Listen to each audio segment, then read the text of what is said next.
Hello, everybody, and welcome back to the Classic Quest podcast. It's episode 53. It's your boy HSR. Yo, it's your boy Chris Chrome. Yo, it is your lady fan Bonnie. And since we got the new setup, this is the first time we've actually had 3 people here, so yay! Whoop, whoop, whoop, I'm excited whoop. for that. So before we get into that episode today, we're going to do the housekeeping, and we are going to start off with our favorite comment from last week, and this is off of our Scarface, the Diary review, and it's from Mr. Satan. Great review. Really enjoyed it. Eazy-E always called Dr. Dre a studio gangsta in his tracks when they had beef.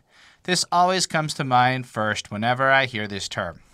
This is in response to our question, who is the infamous studio gangsta Dr. that Dre? comes up all over hip-hop? And yeah, so Dr. Dre was called the studio gangsta by Mr. Is he not Eazy-E. badass at all? Because, I mean, like, he does come across as, like, a nice guy, you know, or, like, trying to be a nice guy in, like, the movie, like, Straight Outta Compton. Like, I'm just, like, basing it off of, like, All that. right, how about you guys let us know in the Yeah. comment section. Bonnie's going to do some research after the fact and learn a bit about D. Barnes and stuff. Yeah. And we're going to move on. Because apparently he from- slapped her, Yes. if I've learned anything from Eminem. Yeah, we'll move on from that part. You can let us know, though, in the comments. I would love to hear what y'all have to say about studio gangsters. I'm Well, still super fucking curious myself. Speaking of Mr. Satan, who has left a comment, and Yes, comments. So there's a request list first before we talk about anything else. You'll see it in the description. It's the first edition, and it's basically I combed through all the comments and grabbed a whole bunch of requests and put them on a list with all the votes that went towards those albums. So if you do want to see us cover something in particular, feel free to let us know what that is. It Yep. definitely helps us by letting us know what you care about in the first place so we don't waste anyone's time. Also, though, we do have the Grind to 1,000 subscribers contest. As of recording this, we just hit 876 subscribers. So Yeah. once we bust past that 1,000 marker, basically somebody's going to win some Amazon money. We're going to have a little raffle here. We're going to go through all the comments, and basically every comment on a video, along with the like and a subscribe. So, you know, we're going to just double check all that. Yep. And basically for everybody who's commented, subscribed, and liked, we are going to put you on a list, use a random number generator, pick some people. For every video of ours that you comment and like on, you get an extra raffle, 1 per video. And then somebody's going to win $100 of Amazon gift money, plus you get to request a review, and we'll get it done as fast as possible. Second prize will be $50 plus some Amazon gift of the Amazon gift money plus the review. And third prize is $25 of Amazon gift card money plus all of US dollar value. And that Americano. third prize also gets a review. Woo! Okay, so speaking of the contest, you know, that's all that's there. Let's talk about this week's episode. I know Chris is very excited to discuss this one, so do what you excited. got to do. Introduce this week's album. well, for this week's album, we decided to go with Method Man's Tical. Tical. Tical, It says Tical like a million times. Listen, like, look, when we said Tical in like the old days before we heard the album, okay, there was no excuse per se, but like we got a cute little make fun of. Somebody said they cringed when I said Tical a whole bunch. all right, well, you'll be cringing again. I apologize. But then on this album, Yes. the very first track, he Yes. says it a whole bunch. And it's, Yes. Like a lot. Yeah, he definitely I says just says a thought lot. it was I mean, like how he it's kind said of like it. Meth Tical is something we hear on many songs, if I'm not mistaken. I think it's like supposed to be like methodical. Yeah. No, it's because meth is weed and Tical's weed.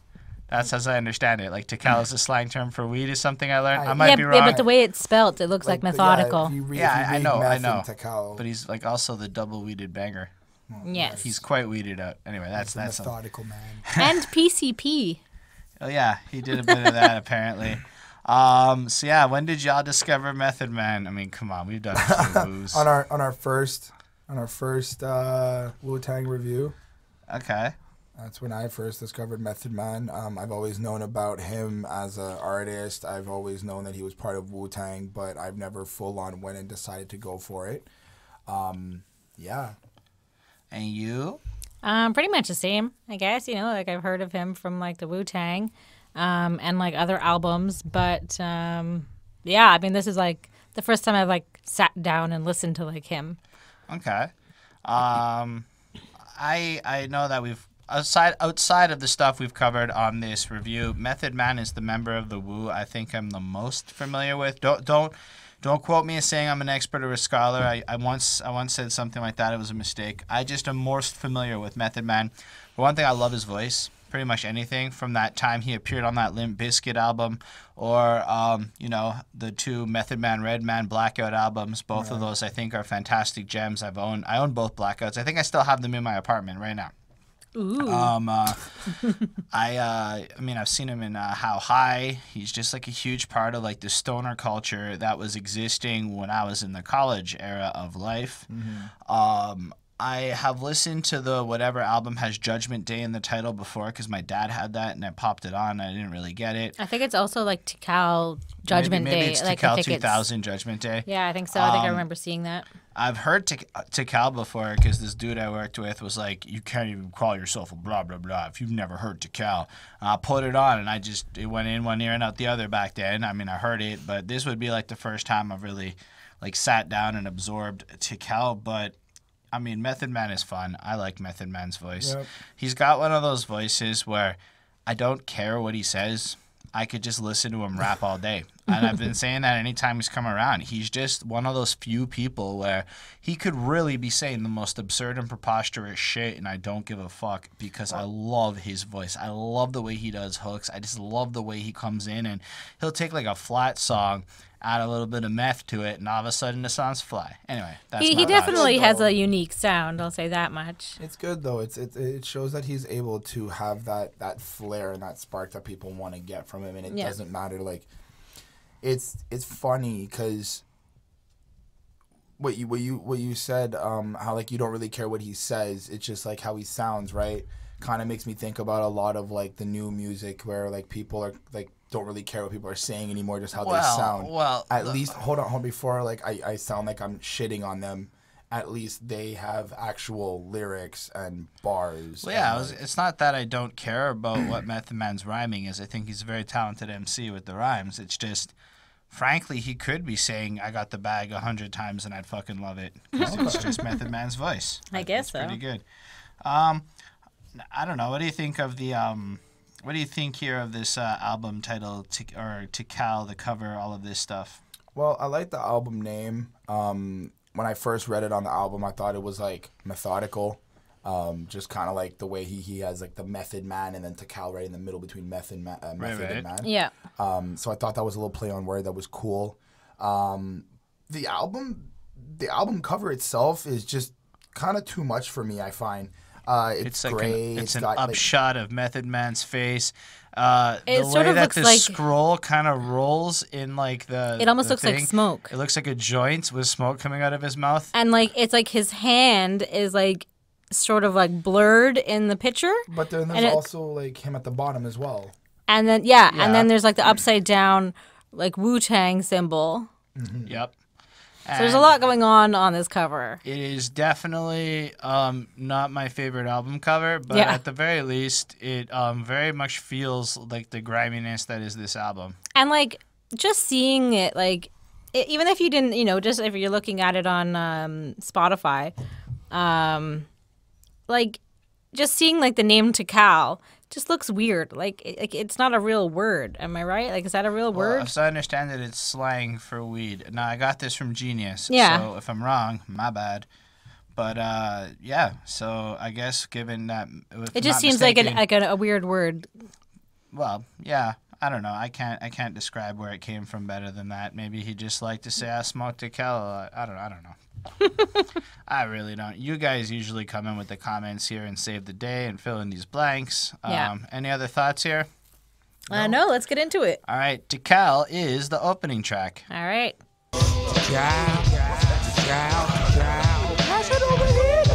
I think before we start off, it should be said that according to a 2011 interview from Complex, Meth revealed that this song was performed or recorded while he was high on dust. PCP. So one thing about the album, dust is a powerful drug. I was dusted when I did the title track Tical. I could never do it on stage when I first did it because I was dusted and whatever. So basically it was blasted out when he recorded this to a point where he couldn't even replicate it live. I thought that was fun. And yeah. So Chris, why don't you tell us how you feel about this track? Well, right off the bat, we got the ninja movie references. Like they kind of keep consistent throughout different projects that we've heard. Kung Fu. Samples from Master Killer and 10 Tigers from Kwang Tung. There we go. Yep. But I like their consistency with it. I like how we've seen it on Liquid Swords. I like how we saw it on we saw some parts of it on Only Built for Cuban Links. Like they have that consistency within the group to keep it there. That was cool. Yeah. I found out that Tical is herb as far as I'm Tical. concerned. Right, Tical is herb as far as I'm concerned. In the beginning, they kind of sound like they're passing around a joint and they're puffing on it. So I made that connection. And then we get right into the verses, and you got Method Man being gangster as fuck, and that heavy, deep voice, and just his presentation is just really great. I like a bar in the first verse. He goes, "People ain't fit to walk in a mile in a dead man's kicks. I ain't make him shit about a pile of bricks to show he ain't nothing but another unknown John Doe." And I like how he's referencing that nobody, like once he's passed, nobody can really take his place either way. Like he's gonna be legendary for a very long time, no matter what happens, even when he's gone. Yeah.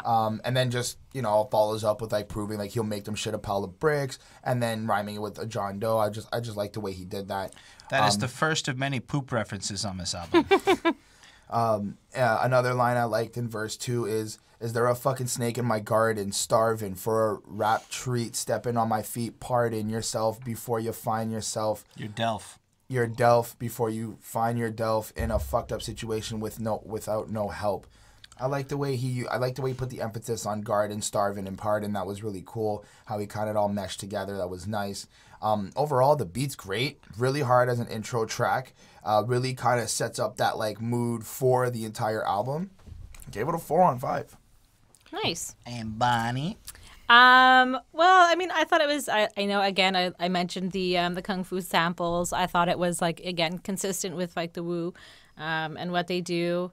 I also mentioned that he was on PCP. I mean, which is sort of interesting and like it kind of sounds like it. This is like a really weird and creepy beat, and like the violin like chord, like the shakiness of it is like really like weird and intense, and like it kind of makes you feel uncomfortable. And Tical also means taking into consideration all lives. Apparently is like... Is it a backronym or is it like, was it thought of ahead of time? Because as I understand it, the Wu is notorious for backronyms. Yeah, like he mentions this in like 2017. He makes like a reference to this. So I'm like, whether it was like his intention as he wrote this or whether it was just sort of something he kind of made up after the fact, like I'm not sure. So like he just sounds weird and like he's having a conversation with himself, and then he's kind of like doing like this feminine voice or like woman voice where he's like fucking cracked out at that part. Yeah, like pass it over here. Like it's the weirdest. It's like a bad trip. It's like listening to a bad trip. It's honestly like what it is. It's just creepy. It's dark. It's weird. Like, yeah, I mean, that's about it. And like that he just kind of talks about the fact that he's trouble, and he compares himself to Superman, which he does like in a few songs as well. And he doesn't waste his time on like backstabbers or two-timers or whatever. Like he just like, on to the next and gets rid of him. Mm-hmm. So it's unique and it's a really weird, trippy like song. I gave it a 3.5 on 5. All right. So I like it because like the album starts off and it honestly feels like you're in Enter the 36 again. Now, like chronologically, if I understand it, this was the first album dropped after Enter the Wu came out. So that's pretty fucking cool. This is his debut album. Yeah, his solo. His solo debut. This is like what starts off what I believe is the first round of solo projects. And I think the intention from RZA was to produce them all in like the same kind of Shaolin Kung Fu-y style, but adapt each album to like the specific personality of that Wu member. So for Right. Method Man, we have a lot of this weeded out, spacey shit, darkness, etc. Yeah. And like it starts off, even if the sample, like Sounds of Fighting, you've been lucky, I wish I got you last time. On guard, I'll let you try my Wu-Tang style. I'd like to try your Wu-Tang style. Let's begin then, you know? Like, and it comes in and you just, because the last time they went through the album, so like they followed up, like it's almost like a sequel to it. It really kicks in. And then it's like somebody else wants to come in and fuck with them, and then Meth is about to show you what the fuck's up, you know? And I think it's just a really cool thing to like add to like that cinematic feel of the albums, even if it doesn't necessarily stay so consistent on this one. I thought it was really cool the way it started off. But then the song starts and it's the weirdest fucking thing I ever listened to. Like, It's I don't weird. it's not that it's like your first thoughts aren't this is good or bad. It's like my neighbor made us some Iranian food and we'd never had anything that tasted like it in my life. I've eaten it and it was delicious in its own way, but it was It was weird. it was like I've never tasted anything in my life like it, and that's kind of how I felt with the way this song came out. Like when I read he was on PCP, I was like, Well, that I don't kinda know makes if sense. it like tastes like PCP might. No, but I mean, Because it was better than that. But what I mean is like Shit. it's like this is like the equivalent of like when the 70s produced all that acid fucking rock that Yeah. nobody else could reproduce again. Like this Well- is a unique fucking gem of a particular. But it's not bad. Oh, I never said it was bad. Right, I'm I saying just- like my first impressions is like what It's very unique. What is this? Like if you're with headphones and the mixing's weird on this album. Sometimes it really doesn't work. This song like Method Man's almost buried and it's like the beat kind of overpowers depending on your headphones and Yeah, speakers. it's definitely and such. noticeable on a few songs. But this one wasn't so bad. I notice it more on speakers than I do with my headphones. Hmm. Headphones, I found it better. But he kicks in with that crazy weird chorus, like he's just fucking gone, and then he just like snaps into like the verse, and you can almost picture him like all kind of out of it on the hook. I'm like, yo, you gotta get serious now, and he's like, okay, and then he's like, ain't fit to walk a mile, and then whatever Chris said there, and that's just how he kind of like he starts off, and he just goes in hard, and he's got that swag to his flow. This like kind of almost like you can picture his flow is dancing in the way he delivers his words, and it's just so cool. Like I can see how a lot of these guys now almost kind of ripped off the way he creates flows, like in terms of some of this. Ironically, some of this mumble rap kind of has the same kind of flow structure to what Method Man's doing, the smoothness, the easiness to listen to. Yeah. Also like the emphasis on certain words at the end of punchlines. Yeah. Oh man, we'll get to his rhythm later, but it gets really fucked up. But he also is kind of silly a little bit, right? Because I mean, you got these dark guitars and crazy drums and shit, and he's like, "Do that, pussycat rap boy," and you're just like, "What?" It's not that it's like it's anything less hard. It's just out of nowhere. He's like, "Do that, pussycat rap boy." I'll screw that. To up from the flow, don't even show up to the battle. I heard you rattle and the whole snake thing, and it's just like, it's like the language he's using would be so innocuous if it wasn't for the order he put these words together in. And he's kind of taking almost these simpler things, these almost sillier ideas, and making them venomous. And I think that's the charm of Method Man that I really fucking like on this project. I think it is like a well thought out like process, even though he's high. Like he knew kind of what he like which direction I think he needed to go in like with this song, because he mentions like, you know, snake in the garden, which is, you know, I'm assuming a reference to the Garden of Eden, and like that's, you know, it's in Haters or snakes. But it's and their then fucking snake. But and then it's he's in also- Genesis, and a lot of rappers start off, you know, because a lot of them are religious, Right. are, you know, start off with songs that are titled Genesis or, you know, whatever. And so again, this is his like beginning story. But then it's also like, even if you take that garden line, the next line is bringing it right back into hip hop with starving for a rap treat, stepping on my feet, you know, like. So I like it. I thought it was really good. I thought it was a strong start. It made me really curious to know what was going to come. I gave this one a 4.5. It's a great opener in my opinion. Cool. Nice. All right, let's check out some Biscuits. Bonnie, what did you give it? I gave it a 3.5. Okay, yeah. Now let's talk about Biscuits. Like a reader, whip a pump from the jump. You was nothing. Let you touch your fucking. All right, Chris. How did you feel about the delicious cookie song? Well, I like the consistency in the eerie beats. We've Yeah. got these kind of girls screaming and kind of like shouting in the background. I like the beat. I want to just take a moment to talk about that. I like the beat. but I do think that it overpowered the vocals And on the this mixing song. on this Yes, song yes. is the worst example of 100%. mixing we've come across. And I say that because Like he drowns in the music. like you can't look, And you it's so can't annoying. hear him on the hook because the highs in this sound are so loud compared to like the rest of the beat. It's very distracting. On my third listen to this song, my brain was able to like start filtering it out a little bit. Right. And like you can kind of get used to it. But yo, this is the first time I had to like unplug my headphones, try it with speakers, try it on my cell phone, and I was like, nope.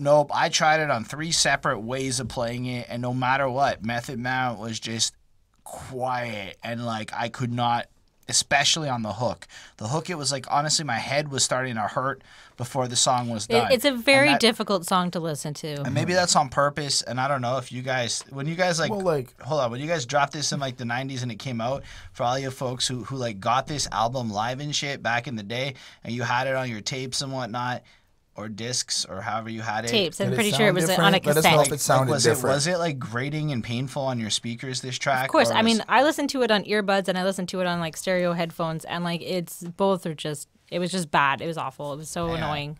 And anyway, go on, Chris. Sorry, we got that out of the No way. But worries. he's right. It's a cool beat. It's a really in terms cool of composition. beat, but like just in his defense, I don't want to like kind of sit here and just badmouth everything about it. It's just the mixing. The way that it was, as much as it was bad mixing and you can't really hear his voice, I think it was intended to, because it's still a dark, creepy song. Yeah. I feel like he's trying to get this like this like shadowy creature type persona on this. Like, you know, he's trying to have fun with it. I gotta question the judgment of the final product is all. Yeah. Fair enough. I think he might have been a little high. First verse, we go in, and I like when he goes, "Get lost, I break you off something. I'm pumping like Reebok with a pump from the jump, and you was nothing. Bet you thought you fucking clan had your back, but you was front, but they were fronting." And right off the bat, he's already addressing that there's people starting shit with them, and that he's got his clan behind him, he's got his protection behind him, and it's kind of funny for him to kind of see people go up against him when their buddies are running away, when nobody wants to help them out, and he's just like, Yeah. before you like, you know, step to me, you should be able to trust who you're with, you know. I like a couple lines on verse 2, where he goes, "Who said the Wu-Tang Clan? Was it you or your man? You want to point the finger? I'll bring you 36 chambers. Be out, use in danger. Let me pull your brain out, your ass with a hanger. Didn't mama tell you not to talk to a stranger?" And I just thought that was completely absurd. Yeah. I had to replay that line because I was like, did he just really like See what I mean? kill He's somebody he's with a kinda- hanger? Like, is that a thing? It's kind of silly. It's cute, but not cute. But it's But cute. also, I also, in listening to it a couple times, I also felt it to be like a life lesson with the whole, didn't mama tell you not to talk to a stranger? Because the way that I feel like he set up this bar was like, Wu-Tang Clan's kind of like chilling in the hood, like walking down the street, and somebody goes like, "Hey, that's Wu-Tang," you know? And they're acknowledging them, and they're like, "Yo, don't be like, why do you need to acknowledge us? Like, you don't need to talk to us. You don't need to, you know, like, keep us out of your mouth type shit." Okay. So he's like, if you do that type of stuff, we're gonna have to walk up and do what we gotta do. I kind of got that feeling. or maybe a little bit on the disrespecting them side. That inevitably, yes. Yeah. And then a part 2 of verse 2, I like when he goes, "As well also continue with the role of the reckless, no. If you desire fire, I'd be the first to set it off, flame on like the Human Torch, Fantastic Four of all the fans in the store." I just like the Fantastic Four rhyme. Yeah, no, line. That it's was- fun. It was cool. But I've noticed this. When I first when I first stumbled upon MF Doom, I Yep. thought he was like the cartoon rapper, right? And then we got into like Deltron, which was another like spacious type album.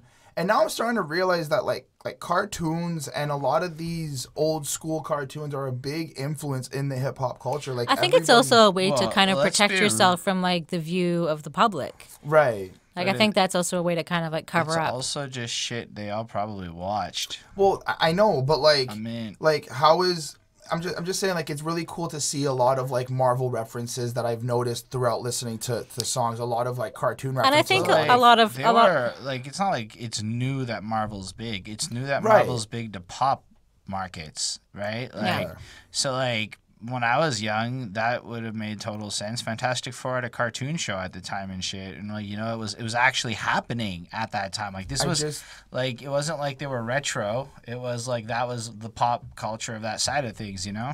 And I think also too, like, a lot of people weren't, like, a lot of these rappers have talked about and did like drop out of high school. Right. So a lot of them don't have like a super high education, and like they probably just watch, you know, cartoons and kung fu movies, you know, like it's not like they're probably not watching like documentaries and stuff. Like, I mean, maybe they are, but I think that also like that has like a bigger pull on them. Plus, like, they're a lot younger, you know, and they're kind of like relating back to their childhood. It's a sick series of bars because it's pretty good. Yeah, it is. for sure. Just to end off on my my whole thing, I gave it a 4 on 5. I think the song is actually really dope.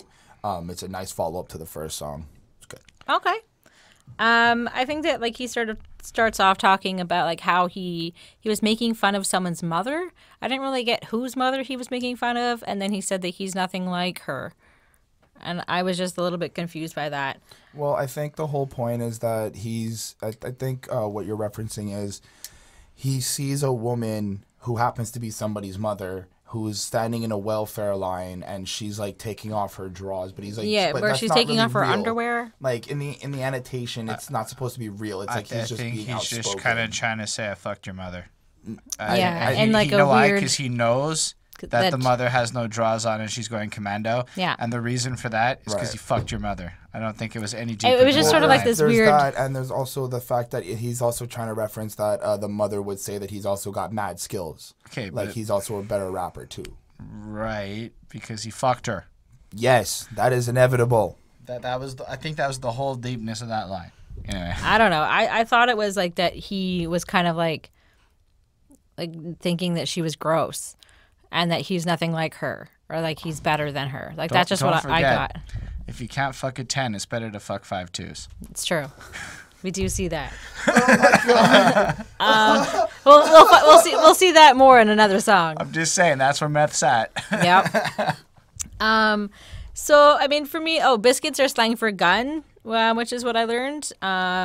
So this is just basically like, for me, it was really weird and annoying to listen to. Again, he was so drowned out, and like I couldn't even pay attention to like what he was saying, and just because it was so distracting and difficult to like kind of like wrap your head around like everything else that was going on in the song. Like there's just like a lot going on. Right.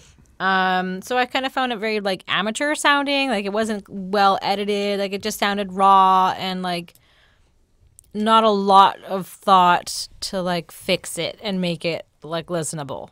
So I gave it a 3 on 5. He talks about like also the fact that he'll kill you in any beef, which he talks about several times on this album. And then it just sort of ends with like a car crash or a car like slamming on its brakes. So yeah, I guess that for me that was about it. That's fair. What'd you give it? You gave it A 3 on 5. Yeah. Firstly, if this song had been mixed properly, and I mean, like, look, it's unlistenable to me. I found it like it was painful for me to listen to. Certain high frequency sounds at a certain volume of loudness. Thing is, you gotta crank the fucking song just to hear Method Man. So it's like you don't have a choice. It's you have to face this loud. Anyway, I've said enough about that sound. Otherwise, like, I really dug it though. I love the energy he brings. Like, you know, I'm going to come in from where Chris left off on the first verse, but you thought the fucking clan had your back, but they was front and smoking dirt blunts and fucking nasty sluts, and you just a naked gun without the bullet, what you busted. I mean, I love it because Naked Gun's a good reference, and you can tell that he does love a lot of movies, but he loves to portray himself in like this dirty, grimy guy. Like, he's not just fucking, like, he's okay with fucking nasty sluts like the mama no panties, because that's just what he's about, you know? Get your ship sunken, fucking with a drunken master disaster at any rap functions. And, you know, I think Drunken Master is one of those movies or something related to the culture. And like, he's just kind of... Drunken Monkey is... No, Drunken Master. I know, but Drunken Monkey's like a martial arts style of fighting. So like sticking in with the whole like martial arts thing and the whole like ninja style and everything. Okay. Yeah, I mean it all flows in. And he's like, you know, but he's like just proving that he's like a fucking mess, but he'll kill you at rapping, you know, and I love that. And then because they could never stop the veteran, word to God, when I'm severing the head of a mental vegetarian. And I love the way that vegetarian is used here because he had no idea what was coming. He did not know that vegetarians would turn out the way that they did in the Facebook era of life. So I had a high level of amusement out of that line. Nice. And when you do check the annotation to look a little bit into what it means, you know, it's because vegetarians aren't getting enough of the good stuff, so they're a little bit mental. And as a result, post on Facebook consistently about. Anyway, no, they're not as bad as vegans. They're not. They're not vegans. Comments. I can see the comments flaring now. I'm just saying. I thought it was a fun comment, and then you know the method at the weed gate with the limelighted credit, and then he does the whole like thingy, whatever. Yeah. I just like Meth Tical got style for your nasty ass. He repeats a bunch of times, and I enjoy the way he hits this track. Like. I don't like that one sound, and if it wasn't for that, I think this song would be almost flawless for how grimy and dirty it is. I gave it a 4 on 5, but unfortunately, I can't see myself listening to it again because it's there's a high level of work to listen to this song. In a way, you could say it brings the fucking pain. Yes, sir. Fuck it, 2 tears in a bucket. Niggas want the ruckus, busting at me, rock now what? So, this was a fun song, a good music video. He has some nice hairdos that he's rocking. It's so grimy. This is actually one of the only like the videos that I've seen like where I honestly just felt the energy of the song translated well into the scenery and the scenes used. And he looks fucking crazy. He's really selling the crazy shit. I love it. Nice. I like the track. At this moment, I didn't find anything lyrically to be a little bit different. So what I kind of got to know was. A lot of this album is going to be a lot of like this like similar gangster-esque feel, a lot of like the environment that he's from, the type of stuff that he's willing to do. So I kind of just started picking out a lot of the bars that I thought were just the coolest ones. On verse 1 on this track, I got deep as the abyss and brothers is mad fish accepted in your cross colors clothes you've crossed over then get totally crossed out and crisscrossed. And I was just like, that is really dope. There's some cool word nice word play. Little ode to Crisscross the group. So that was dope. On verse 2, I liked when he goes, rhymes be the proof while I'm drinking 90 proof. Vodka, no OJ, no straw. You give it to me, yeah, give it to me raw. And I like how he kind of had... Shimmy, shimmy, yeah. Right? Like the whole old dirty bastard type feel. But I just like the way it sounded like that, and I like how he presents it. Consistent in terms of the voice and the roughness and the aggressiveness to it. It keeps that persona alive. The beat is okay. It wasn't anything too spectacular to me. It wasn't bad. It's not bad. None of the beats are bad. Maybe not mixed properly. I feel the sounding or maybe just like the volume of the tone might be a little bit louder, but the song wasn't bad. I gave it a 4 on 5. All right, cool. So nobody can fuck with him is basically like how, you know, the message that he gets across here. He's a crazy guy. He's sick. He's nuts. He's insane. He'll do anything. For me, like, it was like the little details, like the little things on this song that made it like a fun song to listen to. Like there was like little like reaction sounds and like little like whistles and like just like little things on it that were like well placed and like it made it more like interesting to listen to. So he just like talks about like how, you know, he's real, you know, he drinks, he does drugs, there's, you know, he's violent, he's crazy, you know, he does all this stuff that he's like talking about, and he's gonna like be better at rapping than you any day of the week.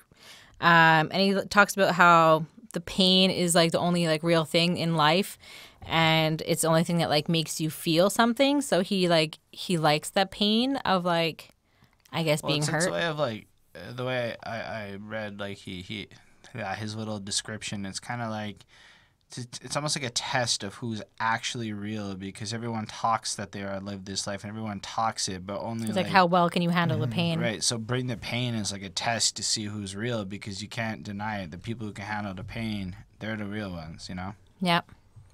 So yeah, I mean, I like this one. I thought it was good. I gave it a 4.5 on 5. Nice. Well, honestly, the mixing was on point. This one was freaking banger. It came right out strong. It's like the lead single off the album, and it totally makes sense. It has like this, well, he's got his Method Man energy and flow. It's pretty consistent throughout the album. Like, you just hear his voice as like an extension of the track, you know? And now that you can hear his voice, it's super awesome. I mean, it comes in like strong. Like, I came to bring the pain, hardcore from the brain. Let's go inside my astral plane, find out my mental based on instrumental records. Hey, so I can write monumental methods. I'm not the king, but is decaf. I stick him for the cream. And we get the sense that he's not willing to rob people. He's very willing to rob people for the cream. He's definitely going to do that. I like the fact that he calls them decaf. Like, it's just like, yo, I'm the real deal. Y'all are just like the coffee nobody wants to drink. I like the way he can flip up his rhyme schemes and lace them in, right? So while he's playing with the pain, brain, plane, and then he says based, and that still rhymes, but he's already introduced the next set of rhyme schemes with find out my mental based on instrumental, you know, and he's already flipped it up, and he does that so flawlessly all over the album, and he just doesn't, he almost doesn't follow the normal rules of how you're supposed to rhyme, which I think really helps to create this flow that he has. I really liked when he's like coming from a vet on some old Vietnam shit, because I mean, that's awesome. Like, nobody else says that shit. And then you can bet your bottom dollar, hey, I bomb shit, which just plays totally into the whole Vietnam thing, because, you know, he was over there, so he had to have done it. So now, anyway, it's pretty solid, you know? It's going to get even worse. Word to God, it's the Wu coming through, sticking for the garments. And again, he's really just like, I just get the feeling. He's just like, if he wants to rob you, he needs some shit, just take it from you. Don't fuck with him. Yep. Yep. I love the chorus. Like, is it real, son? Is it really, really real, son? Let me know if it's real, if it's really, really real. Something I could feel, son. Load up and kill and want it raw. Deal, son. It's really real. Like, it's almost like this desperation that you're feeling in the way he's saying it. Like, sometimes you hear these stories of people who will like hurt themselves in order to just simply feel pain. Yeah. Like, a lot of masochistic folk who are coping will like do stuff like maybe burn themselves or hurt themselves just to feel again. And I think that like Method Man is almost conveying that exact sense of emotion through this hook in this song the whole way through. I mean, Chris brought up the amazing crisscross line because they were all crossed out in their clothes, and the fact that you just did it seamlessly, named their album, referenced them, and fucking described how your wardrobe's whack in a sense is pretty fucking dope. Well, it also shows that he's in tune with hip hop. He's done his research, right? Like, well, I like seeing. I mean, I don't know if it's like he's done his research. That would be like not knowing who Migos is. Fair enough, but I'm just saying, like, I enjoy. Like yesterday, well, for us yesterday when we did the Murs album on Headspace, I like when they reference older artists for like other things. Like Murs was referencing like Ice Cube and stuff like that, right? Sure. Okay. So I like when they do things like that. That isn't really being well researched. I think it was just. Well, right. Maybe I didn't say it right, but I just enjoy like. You like it when people shout out other people. That's what you like. All right. That is what you like when they pay homage to older people. Paying homage, more or less. But like, I mean, these guys dropped albums like within a year or two of each other. It's kind of not the same thing as what Merge did. Who the boss? Get tossed to the side, and I'm on the dark side of the force. That's right. Method Man's a little bit of a geek. That's awesome. Of course, it's the Method Man from the Wu-Tang Clan. And I like how he does that because it's like he's the method. He is the way of doing it. And then there's a comma. He pauses before he says man, finishing out his name, and then kind of following up with where he's from. Grammatically, this guy is pretty solid. Like, I wouldn't be shocked if Mr. Method Man read a few books along the way. That's all I'm saying. Oh, yeah, for sure. I get it as a 5. It's pretty strong. I think it's an excellent... I think it might be my favorite song on the album. It's really powerful. It's really well written. There's like nothing bad about it in any way. You know, I guess you could say it's all I need. I could say that. In your world, believe me, nothing make a man feel better than a woman. Queen. Fun fact: he won a Grammy for the remix of this song, and I didn't know Method Man had a Grammy, so With Mary J. Blige. that's pretty fucking cool. Anyway, She just wins every time. go Chris. So, to me, this is like the most gangsterous way you can tell the girl in this case, girl, but Woman. in general Why case, don't we just say woman? anybody. But yeah, it's a says really woman, gangster way to tell a woman that you're gonna stay by her side and ride with her and die with her at any cost. I thought it was a cute song. I mean, he was passionate, he was honest, he kept it gangster, he kept it nice.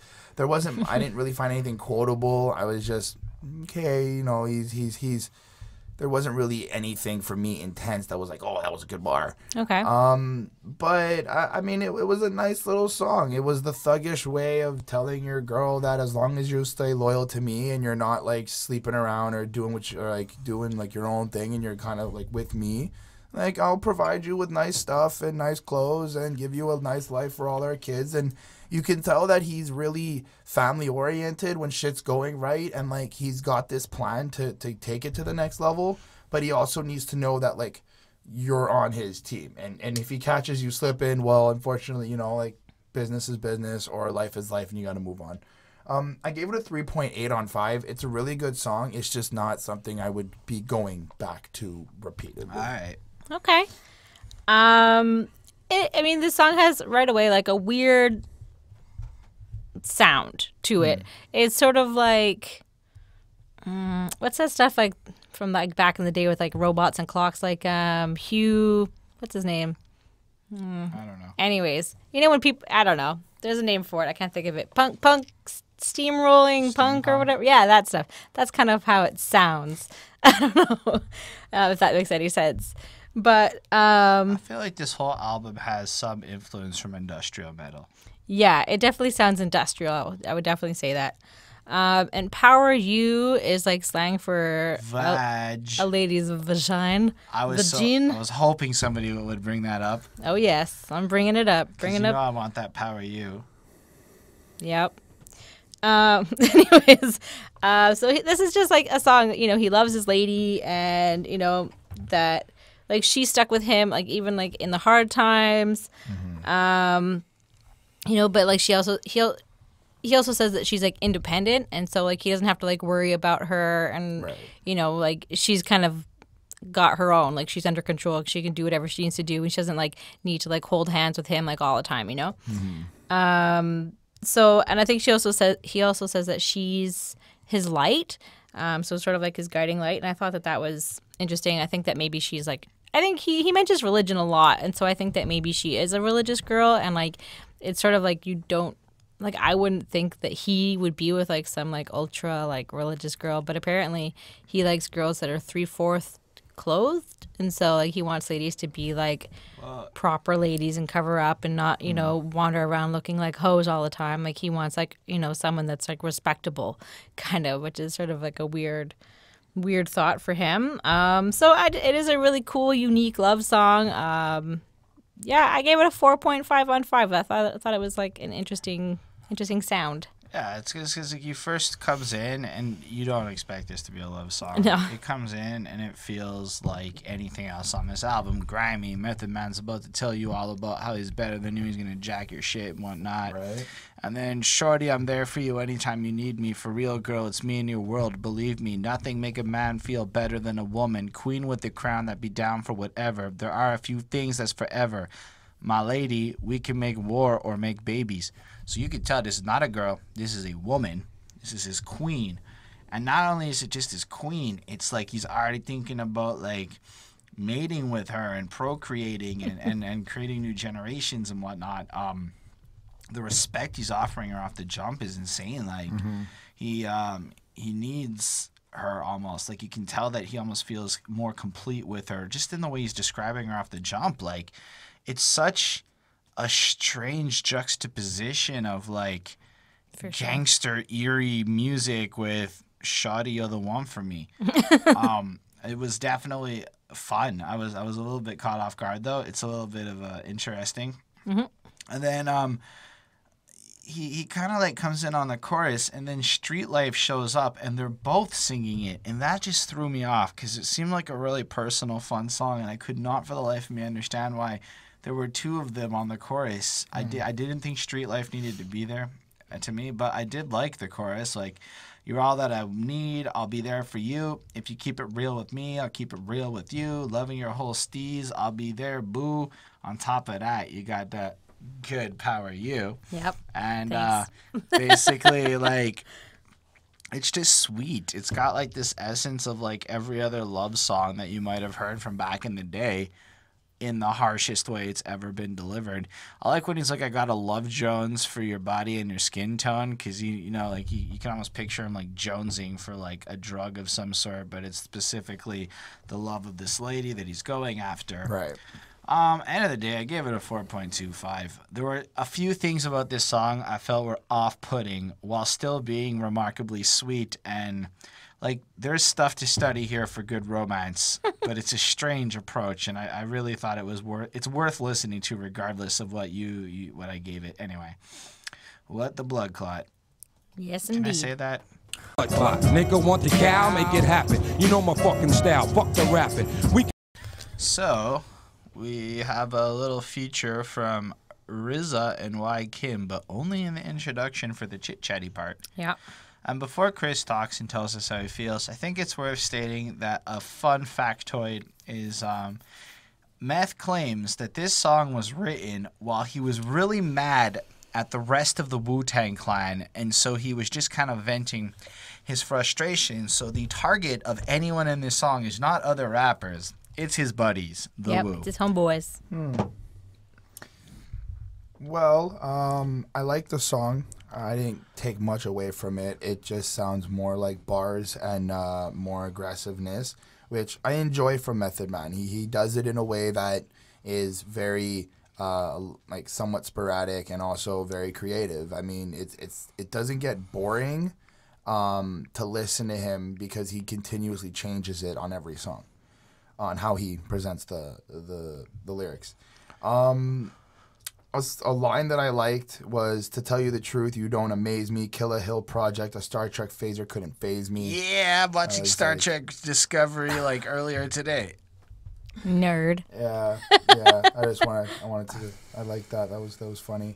Other than that, I just kind of get like this was like a sense of, I got a little bit of a sense of like he's explaining kind of how things work, kind of how things move around, and like how he see things moving. And he's just kind of expressing himself. It's a one verse track.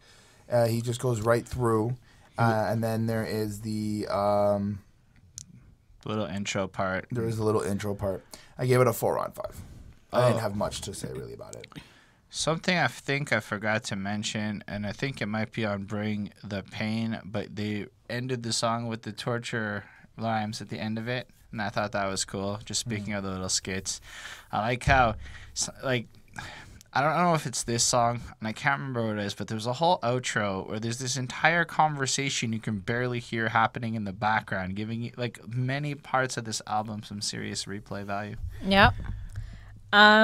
So yeah, I mean, this is just, he does talk about, like, or it was mentioned, I think, in like the annotations, about him being mad at the Wu-Tang, right. But he's still hanging out with them, so I don't really know what's going on. I guess, forgive and forget, right? But he also mentions that he has his gun on him at all times. He talks about like hanging with his crew. He represents his people and he's humble. And he just wants to like get his like name out into the world and kind of like become like famous and like, renowned like everywhere. Right. And like in his like last verse, like there's just like yelling over it. So it's really hard to hear. And again, like to focus on like him, like when there's like this like yelling that's going on like over top of it. And again, it's like weird mixing or just like weird placement of like these like sounds. Like it shouldn't be like one thing over like what your main artist is trying to do. Like I don't think, like for me, it just didn't, it made it hard to listen to, and like I didn't like it as much as some of the other songs. So I gave it a 3 on 5. It was, yeah. Okay. I kind of didn't mind that on this song. This song, as long as the highs aren't giving me a headache, I don't actually care. It's fine. It's very punk, I feel like. One of the things I love about this era of hip-hop is how close it is to punk music in terms of the attitude behind it. So I'm okay with some of that. I think this track comes in proper. Like I said before, he was very mad at everybody when he wrote it. And then it's like you hear, all I hear is gunshots. Can I touch something? What the blood clot? You just picture, like, he's just annoyed. He's, like, sitting there in the studio with the Woo guys. Stuff's happening, wilding out, blah, blah, blah. At least that's what I pictured. I had a little Chris Crow moment with my visualizations as I went. But then I like, he's like, want Tical, make it happen. You know my fucking style, fuck the rapping. So it's kind of like, you want his album, you want the weed, you got to actually work for both those things, you know? Yeah. He's got his, you know, his style. He doesn't care about the rapping because you can take it back to 85 when he was young and he was like, kind of wilding out a little bit. And if you want to start acting like you live. So he's kind of like, don't forget, I prefer to knock you with my fist, not my words, you know? So he's definitely kind of presenting himself with his attitude, who he is. He's definitely not somebody I would want to mess with. Nope. I like how he kind of comes in near the end, though, and he's like, I'm humble. And it's true. I've always found that he was a very humble guy in the way he even describes himself. He's never actually been like, I'm the best. It's more like I'm fully competent and self-sufficient, which isn't the same thing. So I'm cool with that. And I think that also, you know, which, you know, he kind of relates to about his woman, you know, in the previous song. Like, he likes that kind of like independent, just do your own thing. But yeah, so he's like, I'm humble, a fucking killer bee, far from Bumble. Amazing. I mean, let's be real. Because bumblebees are the cutest bees that are out there and totally fine. So he's kind of like, he's a killer bee. He's so far from the cutest bee. He's the violent bee type. And I just like how adorable that line ended up coming off to me. But he stings you, bzz, and I bring you. And it's like, he bizzed. He really... I don't know. Maybe it's just amusing me more than anyone else here. That's fine. You're all giving me dry looks. But I happen to fucking think it was really hilarious to go through this, because sometimes it's like he's in the middle of telling you he's going to kill you. He's going to crack a little joke, and you're gonna enjoy the moment a little bit more while he's about to do it. It's not like Scarface, who he wants you to like look him in the eyes to meet your murderer. No. Jeez. This is a little bit nicer, you know? Well, death isn't a fun thing. So no, but you know, 36 chambers of headbanger, bitch. What you deal with? I think the mic's on the fritz, faggot Sandman. They be sabotaging shit, and I'm just like, man. Now he's throwing his shade at the sound guys, because apparently sound guys would actually sabotage acts they didn't like and make people sound bad, etc. So he's just frustrated. He's having a bad Maybe day. he should have let the sound guys like tamper with some of his songs. But then right after that, look up in the sky. It's a bird. It's a plane. And it's just... Like, that's like another reference to him, like, being like Superman. Like, he does it a few times. Meth Tical, let the whole world know my fucking name. I like this song. It's got this energy to it that is fun. That's got, like, it's almost like he pulled a temper tantrum and raged, and I kind of really like the end result of it. I gave it a 4.75. It's a really fucking great song, but... I can't say I listen to it every day, but, like, I had to plus this. I know I'm coming back to this. The energy's right. This is going on my woo list. So, yeah, next up is a fun one. It's Meth versus Chef. To be one left. Count myself, nigga. I know you know it's your kid. I've got a penis and a vagina. I'm going to keep that in. Chris, you ready? So, Method Man and Chef, a.k.a. Raekwon. Do you know the story behind this song? Or the alleged story? I just assume they're battling each other and one thinks they're better Okay, than context time. Oh, boy. So, according to Wikipedia and a couple of other places, during this time, this is like copy-paste. They had to battle it out, right? Yeah, so during this time period of the Wu-Tang Clan, RZA was the sole provider of beats for all of its members. There are 2 beats on this album that were not RZA, for whom he would then have battle over the rights to the record over them. This competition approach to quality would result in Tical's Meth vs. Chef, a recorded battle between Method Man and Raekwon. Ray. And basically, as I understand it, neither guy They were both good enough to be on neither this. guy won in terms of the auditions to Right. get the beat. So the end result was this mock rap battle where they would come at each other.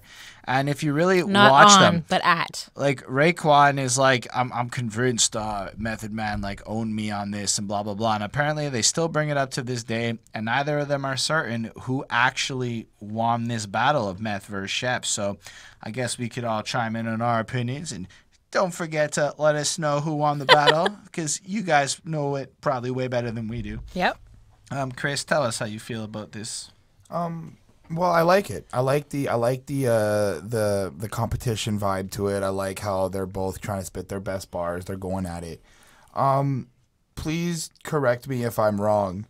There is a Power You line in this, right? Maybe. Because I have here a line that I liked from the song. Apparently, is tearing up the Power You, Meth. Tical, a bad motherfucking Buddha monk. What the fuck hit your chest like cardiac arrest? Blow the front, not the frame. Hit the pussycat for that pain. Okay, yep. Right? So just because like we brought up the Power You line on the last track, and I just and there's like pussycat also reference. The vagina. I know. I just wanted to make sure like I wasn't reciting a wrong if I may line. quote the Yin Yang Twins, beat the pussy up, beat the pussy. Right. So I like that line from Method Man on this track, and I mean, there wasn't really real story to this in terms of like the lyrical presentation. It's a rap battle, bro. Exactly. I'm gonna destroy you. So bars back and forth. I like when Raekwon goes lyrical assassin dressed in black, rugged 16 shot to your mug, making bundles, act funny and fumble. I just like the way it sounded. I like how he presented it. He had this like emphasis on certain words, and you can feel that like aggressiveness. I like the hype of the crowd at the end where everybody's clapping. It kind of sounds like they're like stuck in the circle and they're like old school type feel. Yeah. The beat's good. And you know what? I think that I like it better knowing the story now. I like it better the fact that they're both on it. I think that, it wouldn't be the same. So, 4 on 5. Hi, bunny. So yeah, I mean, this is exactly what it was. There was a battle for, who was going to be on this song, and like, neither of them won, and like that's how they ended up both on this track. And like each like verse before the other one like performs, there's like a boxer bell, so it's sort of like an actual match that's going on. And Meth just kind of says like, I'm better than you, I can kill it, like lyrically, and he'll destroy you. And like Raekwon says the exact same thing, same story basically. And it's fine, like it is what it is. For me, like I just think that they were sort of imagining it better than it was. Like they're looking at it with like rose-colored glasses, in my opinion, because I don't think this is that great. I gave it a 3 on 5. Yeah, I mean, that was it. Okay. I like this a lot more than that. This is an amazing premise. This is such a cool song. Like, the skit really sets it up. Even it's got like a little interpolation from one of the movies. You is worthy of a general. If you want to fight with me. 1-to-1, man-to-man. Like, it kind of comes in, and right off the jump, you get like this. Like, this is a showdown of sorts that's about to go on. Legend of, like, two titans battling it out. Like, you got, on the one hand, Method Man, the flow guy, the smooth voice. You got Raekwon, the lyrical monster, it's good times. These guys make cream. So, I know that Chris's lyrics were on this song because I quoted part of it, but I like how it comes in, and it's not just like they're hyping each other up. It's like Meth's like, I'm gonna do all this, and then Raekwon's like, say what you gotta say, or whatever he says, like the line, and then Meth comes in on his verse. Like, you can just picture like almost a visual element to this track happening. The beat just fits it perfectly. I like when Meth is like, thought they could walk the dog, but they caught a bad situation because I'm a sandwich short of a picnic because you ain't equipped with the sickening style, blowing up the spot like ballistic missiles. I be coming through like 4, 9, 3, 11.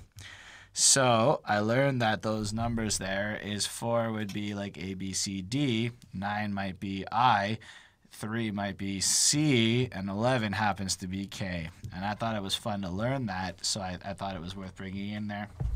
Then he comes in tearing up the power of the Power You line. And so it actually is really well done, really interesting. I like when he's like, up with the dangerous diseases, sniffing, sneezing, coughing, aching, stuffy head fever, like he's reading off the freaking Robitussin bottle. Yep. Fucker, I think it's about time that you suffer, bobbing on my knob, slob on my knob. Anyway, like on all day, sucker, bitch. He just ends on the bit. Like, it's just there's something about that one word to end a verse, right? It's just like a little salt on the wounds, you know? And then Raekwon comes in and he has his style and his flow, and his verse is going on, and his verse is going on, and I think we need to draw a little bit of attention to when he's like, attack you like chess moves, best move, yo, yeah, yo, the boards, your ass, tack, tack, tack, attack the boards like chess moves, and then he goes right back into it. Now, say what you will. Maybe it was done on purpose. But to me, it sounds a little bit like Ray. That's what I like to call Raekwon. Started up the verse, and then he fucked up, kind of said a bunch of stuff on point, and then continued on what he meant to say the first time, because you have pretty dope flow. That little part, pretty dope. Anyway, I'm just going to put it out there. I'll just say it was comical a little bit, and it makes me give this battle to Meth, because Meth is just fantastic on this track. I mean, from the beginning, he's like, I don't want to say chinky-eyed. It sounds like it's not something I should say, but like from the beginning, he's just like, you just picture him like methed out, his eyes is done, he's just going in on you. I think methed out sounds a lot worse, too. But that means weed on this. That's what know, it means. So I know. relax But it yourself. also, I mean, Like, was it saying. only the first song that he was on PCP, or was it the entire album? No, it was just that one track. Okay. So, I mean, maybe he was on it. I don't know. But that track is the only thing I can say that Meth said he was high on. I digress. I guess a 4.75. A little bit of the intro and end makes it hard to go back to out of time. But, like, this song is fun. It is an extremely vicious track. And I love the dynamic between these two because they are friends and they do come at each other like this. And it's really fun. So, yeah, really cool. And next up is not Sub-Zero. It's Sub-Crazy. All right. Finish him. Dog triggers with no heart, ripping ass apart. I be swimming with the sharks now. Stay out my way. Do you like Sub-Crazy, Chris? Do you like it? I enjoyed it. I don't think it's like the greatest song on the album, but I liked it. What I got from it is that the hood seems to be going crazy a little bit. Things start to be going off. There's trouble. There's trouble going on. And then again, like I said, it's consistent gangster-esque feel. A lot of, you know, I'm going to fuck you up, I'm going to kill you, I'm going to bust shots off at you. But just said in multiple different ways and very creative, fun ways to listen to. Verse 1, I like when Method Man's like, people tried to stick me, retaliation, no hesitation, shifty, bitch, creeping in the dark, triggers with no heart, ripping ass apart. I be swimming with the sharks now. Yeah. Stay out of the water is my manslaughter. Right. I just wanted to join in a little bit. No, for sure, it's my fault. I was just being a shit. I was being the shit you guys accused me of being. I like that. I like how he follows up with the shark in the water reference. I like how he's sticking to that crazy fun. I like to be like crazy fun loving type of persona we've got going. And verse 2, there wasn't really anything that stood out miraculously. It was just really good and consistent with the first one. I gave it another 4 on 5. I like the vibe to what is being presented. But I mean the lyrics are pretty much similar throughout. Okay. For me, like, I took away more that for verse 1, it's more about how like everybody has guns, like they're preparing for war, and so it was almost like it was a little bit like political, like just like the landscape that he's seeing, and he's describing it, and he's like, wow, like look at like how, you know, dangerous and like kind of like shitty it is to be like in this environment. I mean that's kind of how I took it, and that he'll never die and he'll just like keep surviving, and like, you know, and I think that he does. And then in like the second verse is just sort of like how good he is. So it's again about like how great he is at rap and how he, you know, he kills it with the mic and whatever. So I mean it was fine. I mean the first verse like kind of had me, and then the second verse he kind of lost me. So I gave it a 3.5 on 5. Okay, so this one was not produced by RZA. It is also my favorite beat on the album. this beat, it was intoxicating. It comes Is there a reason for that? Because it wasn't produced by RZA, or well, Maybe. I think it's worth stating that the beat I find to be above and beyond the rest on the album is one of the ones. It's produced by Method Man and Fourth Disciple. Yep. So that alone I thought was fascinating. That maybe RZA's production is part of what made it a little bit hard to get into this album. And I'm not trying to shit on his production. I'm saying it was just super noticeable how much more I like the beat on this song. fair. All right. Because then when he comes in and does his thing, it was just even better. Like, what up, Ock? Is strapped, ready for war, on the ill block. Things ain't peace no more. Fuck it. If you ain't with me, then forget me. And then what Chris went in to read. And I love the energy that he brings there, because it's like he's coming into the situation where you can tell the climate around him has changed. He's looking around and like the world is not what it's supposed to be, per se. And, there's no peace. And it's not the first guy who's saying this in like the rhymes. It seems like all throughout the 90s, all around, like the landscape changed. And I don't know anything about that. If somebody's going to ban a comment on how we don't know anything about that.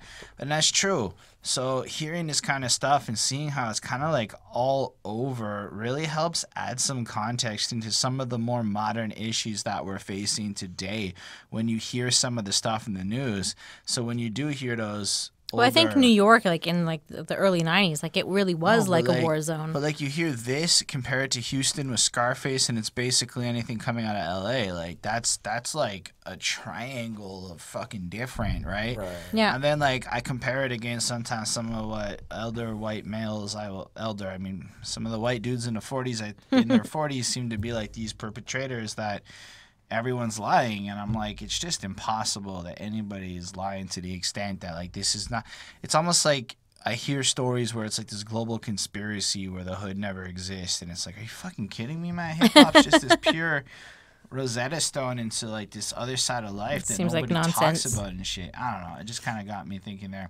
I also really like when he's like, you bust rhymes like jism, impregnate the rhythm with the wisdom, because he's fucking the beat to make a wise track, and I really enjoyed it. I like that he said jism. I've never heard it put like that before, but he meant jizz. But maybe he also meant jizza. Ooh, good point. But I don't know. I really dig this track. Shit's gonna happen if start acting like they want problems. You want them, you got them. Rap contract is writing the exactly the way it should be. Attack. What he does with the rhymes there is so good. Like, I like the way he's like acting exactly, and then he brings the Lee into the next line and then brings it back in with the way it should be. So he's rhyming Lee with that B, landing it on that original rhyme scheme with attack. That is some masterful fucking rhyming there, in my opinion. It's well done. You can see how a lot of dudes later on copied guys like his style, and that's really interesting. This track's a 5 on 5 to me. Fucking amazing. Wow. It's all right, Chris. When you rub one out, you release your Delf.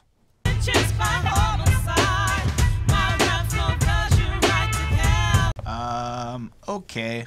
I gotta say that when he says release your Delf, it is definitely one of the best parts of this album, just because he's so serious the rest of the album that you honestly feel like he just really is letting loose and having a little bit of fun when he says those lines. Anyway.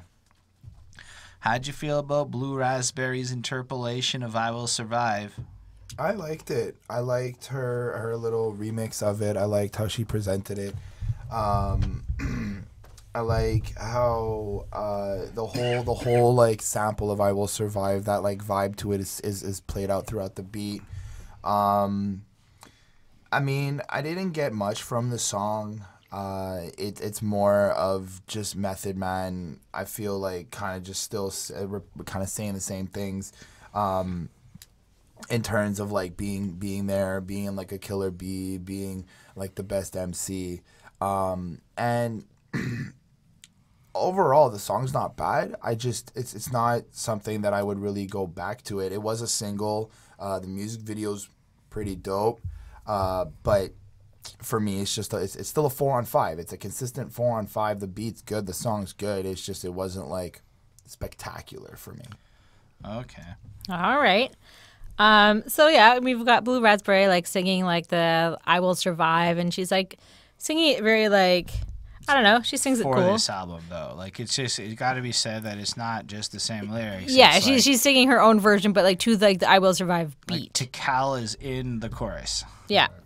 So and then there's like sounds of like sirens, and I think like maybe like the fire department in the background. And he just kind of talks about like how they're blowing punches like so hard, and like he'll destroy like you and any new artist. Like he's just sort of like giving like that warning, and that you should be scared of him. And like that's how he was like from the moment he arrived on the scene. Like he was like scaring people and like causing like intimidation. He used to have very pointy teeth grills. Yeah, it was weird. It was creepy. And like he just kind of says that like if you try anything like with him, like he'll make sure that you have like a short career. And he'll just like keep on surviving. So there's a lot going on with this song, but I liked it. It wasn't bad. I gave it a 4.5 on 5.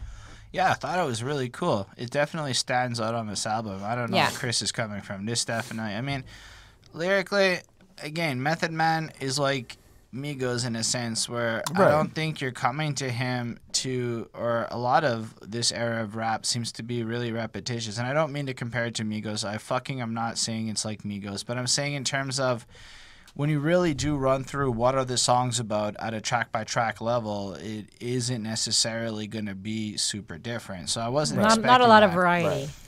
But the way he manages to describe the same things, it's never the same. You can't. Absolutely. See, this is where he differs from Migos in the sense that they literally will repeat themselves, and he manages to say it in a brand new way every single freaking time.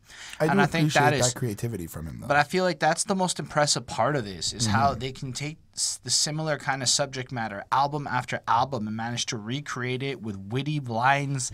It's almost like proof that these guys understand, like they have to constantly be learning and reading and coming up with new ways to word it. Just my own little point here.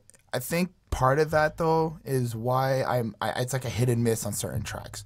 Like you can have, I understand like this is what it is. Method Man is doing what he does. Like if you, again, we're not going to compare him 100% to Migos, but like the way you explained it, I get that. But I think just the same way on the Migos album, there's some songs that hit, some songs that don't. Migos, it's like literally Quavo will be like the same fucking literal words. No, Here absolutely. it's like the flows are different on every song. Fair. And they're all tricky. And like if you look at it and you were to take how to evaluate a song and you break it up into like 5 or 6 categories, like what the song's about, it's only going to be one of those categories. So Fair.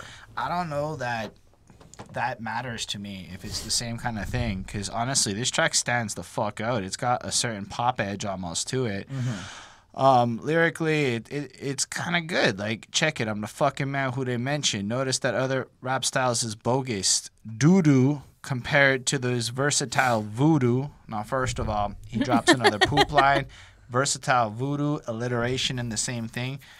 Blaze in the stuff that ignites stimulation. And I don't know, like to me, it's like the fact that he keeps coming with these new words is, in a sense, proving the fact that he is as good, because other dudes, when you hear them, might actually just kind of sound boring like broken records, and in a sense, a little more like the Migos, where every little song from a lyrical perspective is the same overused trope again and again. So I don't know that it's completely fair to put any of these dudes into the box of saying that it's the same, because it's not. It might be that the entire album approaches what the Wu-Tang Clan's about at that time. And I've noticed that in a lot of the albums of this. In fact, most music albums I've come across tend to be a bit about like what's happening at the No, current moment. 2 or 3 real songs in terms of unique subjects. Yeah. Even on like Good Kid, Mad City and stuff, it's not like the songs were drastically about different things. They just moved the story along. Right. So this just seems to be what everybody does. I don't know if that's a problem. I mean, it's Right. harder to find examples where each song is about something different. Well, I didn't want to say like it's a problem. I was just kind of just saying like I think that's where the hit and miss is. Like, but again, to me, there's like some songs that the hit I'm or like, miss I like for this me one is a better. lot on the production. He Right. is consistently amazing on Yes. every track. Yes, I think I just like more like one song. I like different metaphors. Sure. I don't think any of these songs for me on a lyrical front have been a problem. They have all been consistently dope. In fact, I think on the lyrics front, we're talking 5 on 5, 4.5s the whole way through. For me, it's all been beats, production, and maybe in some cases structuring that have been annoying.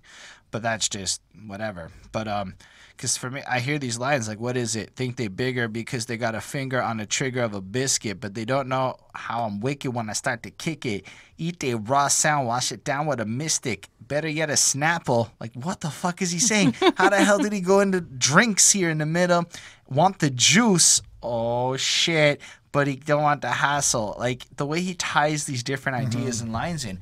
I read this, I hear this, and it's like word porn. So I can keep going at it, you know, like I keep hearing it. Anyway, I'm just explaining what I'm finding joyful out of the experience. Right. And what maybe you should look at it like that for these kinds of lyrical albums, because it's really what the crux of it is. It's how he says these lines on top of what he's actually saying in these lines. Or so we're trying to overthrow the castle. Better get the temple. I'm coming back to your town, blacked out in the rental car. So how he flips these rhyme schemes or just change. To me, it's like it's really artful. Still, I give it a 4.25 because this one's a little on the weirder side in the sense of that part in the middle where he freaks out and you can just picture him just like releasing his Delf. Anyway, I enjoyed this one. Let's check out some P.L.O style. P.L.O, man. Gun slamming in your chest piece, blow. Frame gets blown all over the terrain. So, do you know what P.L.O is? Nope. Palestine Liberation. I forgot what the O stands for. Actually. Organizations. Yeah. So It's an unorthodox and ruthless fighting tactics. So basically, they were considered terrorists at the time. And I think it's funny that I think it was either Jizza or Riz had to go on the record in one of the Woo books and be like, no, we don't support terrorism. No, but we were really inspired by their guerrilla tactics and their overall sense of guerrilla like style. Warfare. So I was like, man, that was weird to see. I don't know. I'm Jewish, so it's always weird to see stuff like that. That made it a little hard to get into this song. I'm not going to lie. Anyway, go on, Chris. Well, I actually don't have much to say about this song either. The chant, the way they P.L.O style, the chant was cool. Both artists, Carlton, Fisk, and Method Man stand up to each other really well. They have their own certain flares and sparks. But the song was kind of boring to me. The production on it didn't seem too like polished. The sound of it kind of overpowered the vocals a little bit. They sounded a little drowned out by the music. It just seemed a little bit hard to focus on. And the song itself just didn't really do it for me. I gave it a 3 on 5. There wasn't really much for me to quote anyway. Okay. Yeah, I mean, I feel pretty much the same about this song. He references like how he's like there to like make a ruckus, and like that's another thing that the Wu-Tang all do. They all make ruckuses. You know, I mean, for me, I think this was my first introduction to Carlton. I mean, he was fine. He was decent. You know, nothing really like positive or negative to say. He was fine. And then just sort of like another song about them doing it better than doing it better than anybody else. And there was like a sort of annoying sound, which was like listening to it on my headphones. I found that really annoying. I didn't really enjoy it. There wasn't really much for me to take away from this song. I gave it also a 3 on 5. I actually liked it a little bit more. It was just weird to listen to. It was like I didn't really want to sing along to that chorus, but whatever. I get where they're coming from. I can get past stuff like that. Because I really did lines like, frame is blowing all over the terrain like a man with no arms you can't hang. And I never really thought about it, but that is a good way to insult someone. You're just like a man with no arms. You can't hang. And I'm just like, I just pictured it. Like, I really pictured a guy with no arms failing to, like, hang from, like, a something, you know, hold on. But it's also a good double entendre because, you know, anyway, y'all got it. Y'all got it a long time ago. By the way, he's like, here comes the ruckus, the motherfucking russes, thousands of cutthroats and crumb-snatching fuckers. That just sounds so good to me. He comes in harsh. Fuck is the best word in the language. So to hear it rhyme so eloquently with stuff is awesome. Straight from the brain, I'll be given the pain, anger coming from the 36 changer. Bang! And you just like, his energy is vicious on this song, and I really enjoy it. I like the way he comes at the flows in it, and I do agree that the other guy is pretty solid as well. I like when he's like, I can't get no satisfaction, won't be lasting long unless they get protection for real strong, coming in with my clan, so what's happening? Again, with that like multiple rhyme schemes that he's able to bring in out of nowhere. Yeah. But you know what, Chris? Commercial rap, he hates it with a passion, and that's probably why this album sounds a little bit so grimy, right? He doesn't want to sound like pristine like everybody else. That's it. So if you're going like out of your way to not sound pop, you're gonna honestly come off a little on the grimy side on purpose like that. So I'm fine with that. I gave it a 4. I think it's one of the lower end songs on this album, but it's still pretty good to listen to. Either way, when talking about verbs, you get your things in action. Yeah, I want it all like that. I stab my own moms in the back for a stack. Niggas. Mr. Method Man was inspired by that classic musical jam verb, something something in action, which is alongside everyone's favorite banger, conjunction junction, what's your function? And I like that Method Man can take stuff that's completely directed at like kids and shit. It just played in my head. And then like flip it back. I know that one from Family Guy, the conjunction junction, but they have a lot of videos. I looked it up while I was like looking into this song. They have like 40 or 50 of them. So I'm like, they got all sorts of shit. And then right before George Bush got voted in, they had the second George Bush. They had a couple added about voting for your president and shit, and I thought that was funny. Anyway, let's talk about the song, Chris.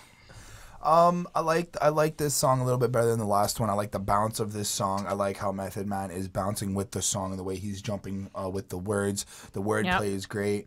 A line that I like was, "'Cause I'm a dog and I got no love for the cat." Attitude's cold like the North Pole cap.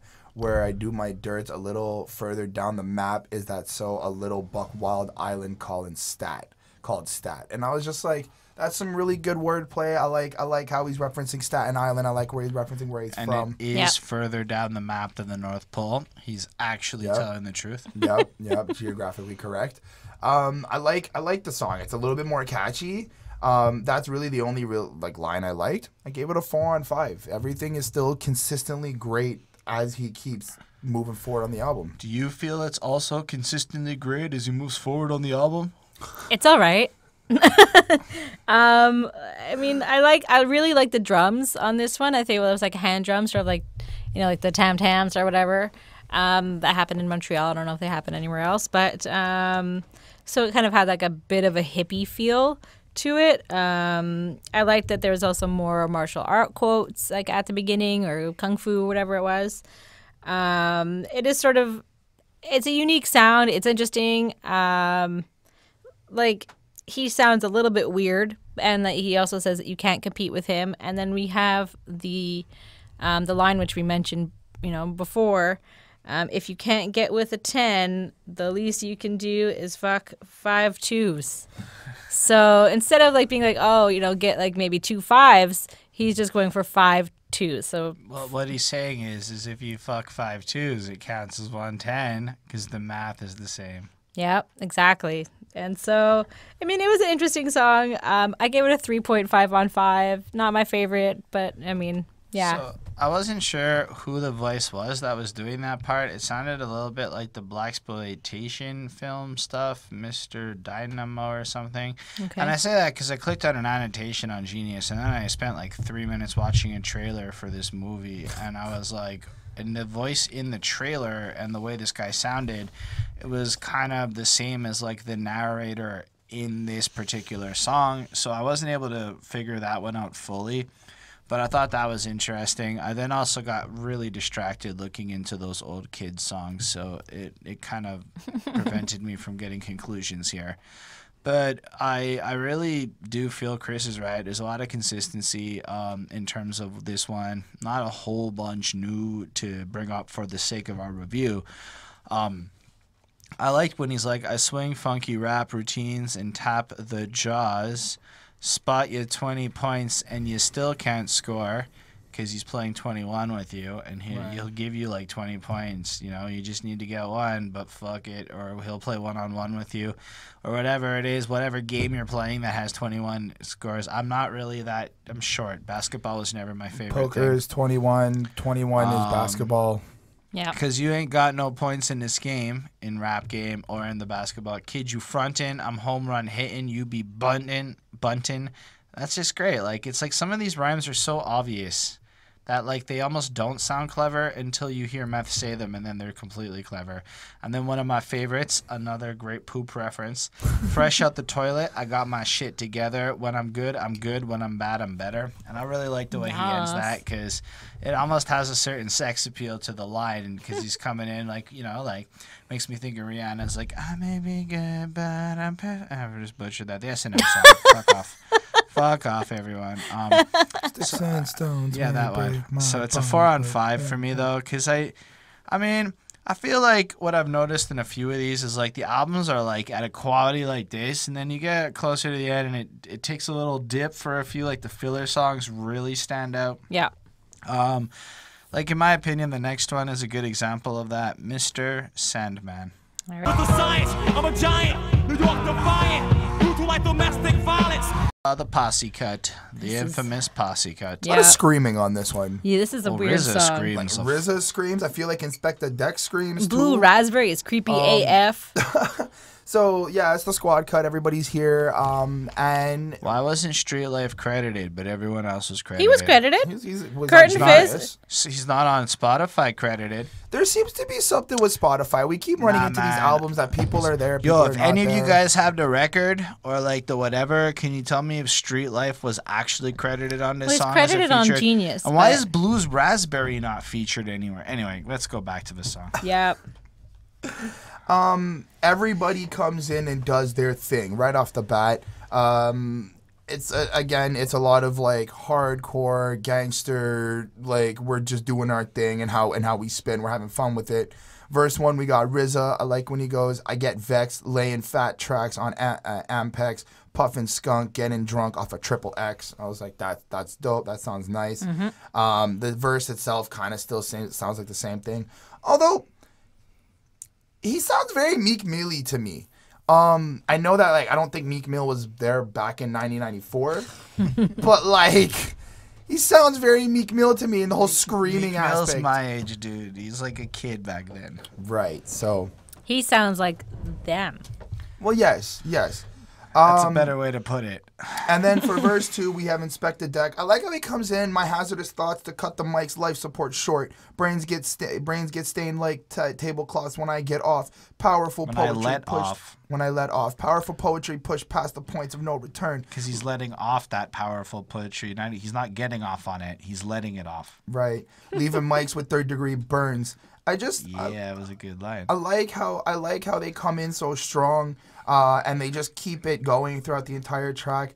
Method Man, I mean, yeah, Method Man comes in with the clan ain't none to fuck with. The last verse ends with Wu-Tang Clan, Right. Wu-Tang, and then Meth comes in with Clan, Right, paying homage to that whole song. which is a great song. You know, he comes in, hot times, summer in the city, my people represent, get busy, the heat seeker on a mission from Hell's Kitchen. I get it's where I fits in for a head touch and listen. Like I like the syllables and the words they choose and the way they place them to bounce it around. It just keeps your ears keep wanting more. Then there's a little bit of a break with Method Man and Blue Raspberry. And then it's Streetlife. Streetlife comes in, and I like how Streetlife did his verse, but there was nothing really quotable for me. It wasn't like nothing he said was super cool, but how he said it was cool. Right. And then Carlton. And then Carlton comes in, and you know the same thing. I like how he starts off his verse. What evil lurks in the heart of men? It be the shadow, street life flowing again. I had a plot scheme I knew for sure. Only one kick would knock the hinges off the door. And you just get like these. They're ready for action. They're ready to come and take what's theirs. They're not ready to fuck around anymore. They've crossed the line. So That makes sense. I like it. I like the entire song. I like the little posse cut. It was great. I gave it a 4.5 on 5. And you, Miss Lady Friend Bonnie? Well, I mean, yeah, this is the Wu-Tang Crew song. At the very beginning, we hear a man getting attacked by bees.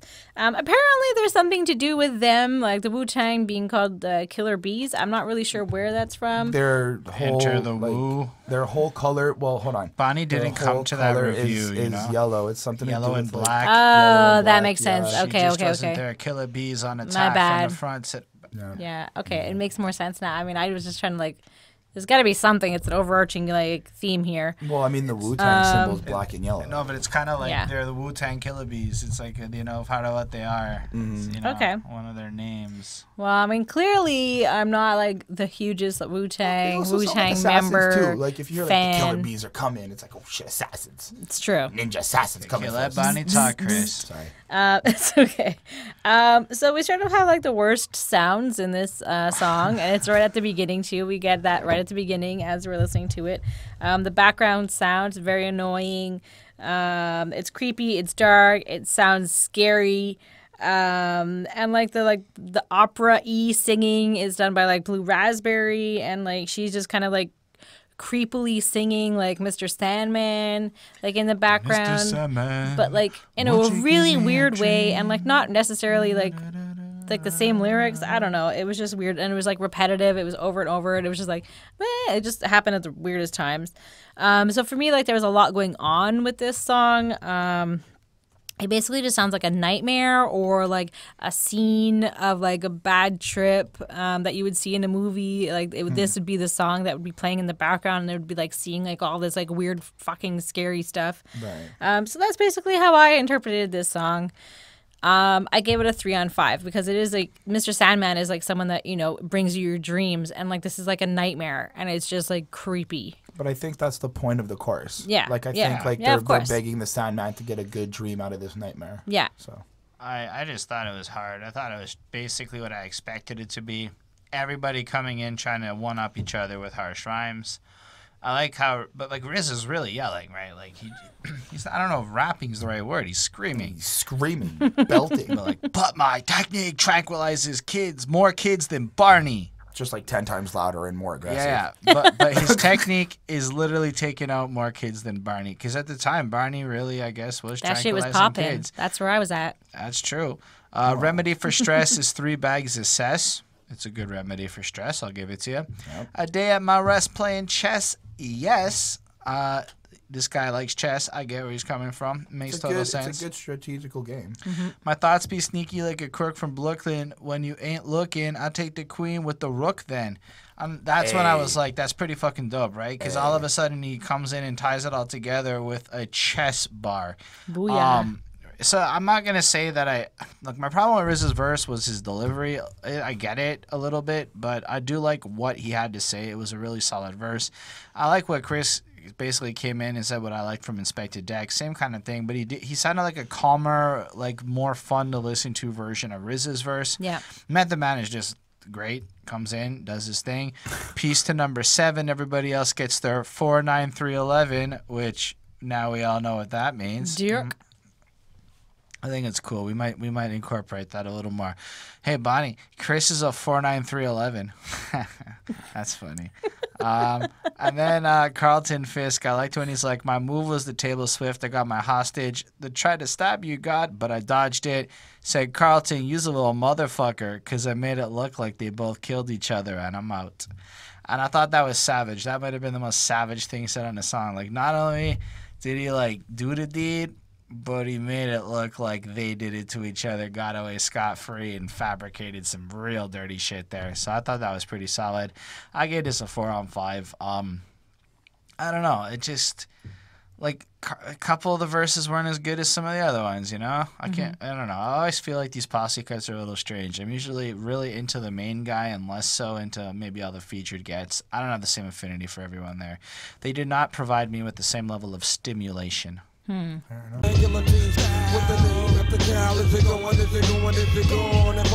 right, so do we call this the last real song? No, because there's still another song after. Let's go. So, the hell was that about that? I don't know. Like, okay. This song was good lyrically. The beat bored me. It didn't captivate me as some of the other songs on the album did. I like when Method Man was like blinding devotion. What's the commotion? Wu-Tang Clan, we attacking your emotion, flowing like the ocean blue. I be coming for your crew. I was like, well, there we go. Yep. That's straight up. Don't be messing with them. Or don't be starting a commotion. You know, they're coming for you, and he'll fucking kill your crew. So that was really good. The rest of the song is still good lyrically. I didn't like the production or the beat. I didn't like it just sounded so lazy. Honest, like, Okay. it just sounded lazy. I don't even know how to like go in more depth of it. It just didn't sound like anything that we've already heard, and it just didn't sound good. So I gave it a 3.8 on 5. Okay. So yeah, I mean, this is just about him stimulating your mind, and this is going to be like a similar, like if you listen to like this album, it's going to be similar to like a high of any drug that's going to, you know, that you're going to have. Right.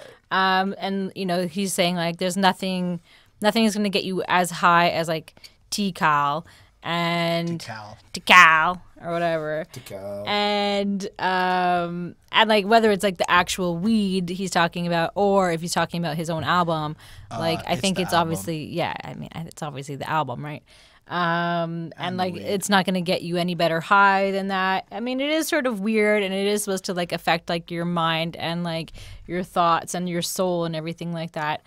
And it definitely does. This whole album is like a weird trip this entire time, and you know, so it works as it's supposed to. So I give it a 4 on 5. I agree with Chris, man. This beat was annoying. I get what he's trying to do. His like Ronnie said, his album's the drug. It's going to be the stimulation. This honestly feels like the closer of the album. Like it's supposed to be the closer. Right. Yeah. And it's like you've gone through this whole thing, and he's just kind of finalizing it. But I don't know. It just felt weird. Really felt stimulating. It felt like I was stimulated, but it was a little bit annoying. In terms of just my lack of interest in the beat, while the rhymes were really good. And again, like Method Man does this thing. I even think the general concept and pun of the song is pretty good too. So like I like where he's like, I'm here for you, son. I got your back as long as you keep it real. Word, I got your back. Brothers want the drama but don't know how to act.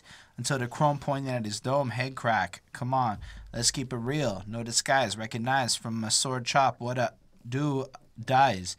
And you know, like he just kind of, again, comes in with this realness. But what I love about this kind of message is as long as you keep it real with the dude, as long as you don't fuck around with him, you come around and you play your part, you do what you got to do, it seems to be like he's going to have your back. And it's not really like a selfish man that we're dealing with.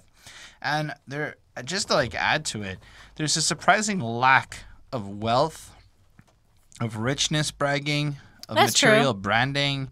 Like, in fact, he's just rugged and ruthless. It's like there's none of that grandiose, lavish living here. It really just is harsh rhymes and almost violence rather than anything else. Yeah. Not to That's say true. that I have a problem with it. I, in fact, love the lack of capitalism that's in this album. It's pretty refreshing compared to some of the other lines or some of the other acts that you may come across. I like where it's like I study, live the life of good, bad, and ugly. Part-time, call that lovely, but that ain't nothing. Before I die, I'm gonna leave the world with something to remember me by. The real stimuli for you fronting us out rappers to capture. I'll rip the world apart like a natural disaster. And he's just, you get the sense that he's really here trying to like actually make a little bit of a difference in this industry at a time when it seems like everybody's fake and everything's falling apart and the rise of the studio gangsters and all that. He's coming in here to be real and just keep it proper and keep it at the core of what it's supposed to be. Right. And it really is almost a good mission statement of who he's about and stuff. But I gave it a 3.5 on 5. I had a lot of trouble with this one, you know? All right. Well, let's check out the last song. METHOD, man. Remix. Double barrel, yeah, man, bring it to him proper. Partner, you ain't got no wins in me. METHOD, man. MET. And then go on, Chris. Well, this is Method Man remix, and it's nice. I like what he did with it compared to the first one. But I think at this point I was just honestly a little bit of Method Man out. Oh man, we almost went a whole review without Chris saying that. Like straight, it's he only broke because the pattern, folks. It's not 2 before the end of the album. no, it's only because at this point I enjoyed everything that we've gotten so far and everything that he's presented to us. And I'm not saying that this is bad. It's just it didn't really seem as an extreme difference. It's good. I liked it. I gave it a 4 on 5. I like what he did with the remix. I like how he changed it from the original song. But from what we've already heard from this album, I felt like it was just like, all right, like it's just the same at this point. Yeah, it was not the same. Anyway, go on. Yeah, I mean, so again, we just kind of know that Tical is slang for weed. Tical, oh my gosh. It's basically just like a song about Method Man, right? It's just like his song about himself. But it's like who he is now. Yeah, and like how he's like in high demand, and like he's also like, I guess, in high demand as well. Like, yeah, I mean, it was a decent song. I didn't hate it. It was fine for closing out the album. Yeah. I gave it a 4 on 5. I mean, yeah, I mean that's about it. All right. So it comes in and it kind of captures all the fun elements of the first one, like the singy cooks and stuff, the slamming, chanting out chorus, introducing himself, and it even starts off like at first the first line. It's so similar to like the first line of the original, but he just changes the last word a little bit just to be a little more relevant to now. I didn't write it down, so I can't remember. But what really caught me off guard was Monk on the hunt for Machine Gun Funk. And then somebody releases an album with a track called Machine Gun Funk not long later. And as I understand it, the Wu-Tang is notorious for coming up with slang, and Biggie is notorious for having stolen Wu-Tang slang is something I've understood. So I thought that was cool because... And check out my lyrical breakdown of Machine Gun Funk. Yeah, you can find that. It might not be in the corner, but you can find that on the channel for sure. Bonnie loves that song. It's amazing to hear her go, all I want is bitches, big booty bitches. Just do it for the people. Just do it. Give him a biggie. He just wants people that aren't like me. You're ruining it. No, she does it proper when no one's looking. Now she's just being disappointing.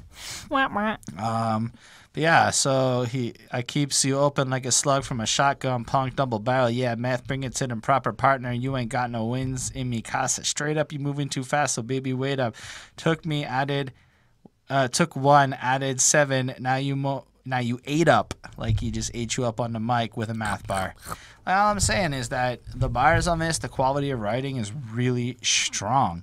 I'd say that this is better than a lot of the last songs on this album, and is a really good way to end it, even if the last one sounded like it was supposed to be the closing track.